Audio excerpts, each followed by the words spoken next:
often in games get the opportunity like this, Alan. I'm sure you remember from your own playing days when you're so far ahead and you can actually just Pala je relax petarda, ljudi moji. and try and win by even more, and they've U scored again. 90. minutu petarda. I think even the defenders now will be Neviđena trying petarda, to get ja upfield and letim, get evo, themselves sada. on the score sheet. Kojim si? There we are, Barice, final Barice, whistle. pogledajte ovo, neki igrači šele. Rafinha mi je najbolji Don't bio. often get such a one-sided match at this level of the game, but that's what we've seen. Nije, ja sam mislio Well, da we mi je have, Rafinha and dao 2 credit to the gola. players out there for Rafinha mi je playing dao so jedan, well, onaj crnac. just Mislio dominating sam da it je right Rafinha from bio. start to finish.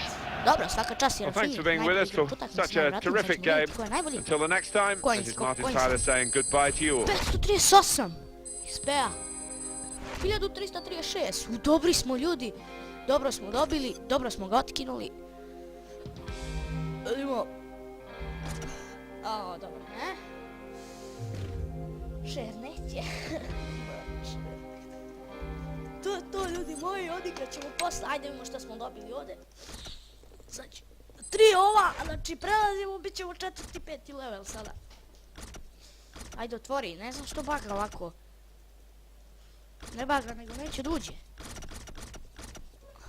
Gledajte ovo. Neće da uđe.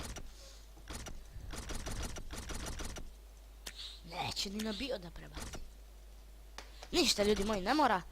Evo sad i ovo zabagalo, sad će odjednom da ga čita i to. Dobro ljudi moji, vidite da je zabagovalo, da ne čekamo sad.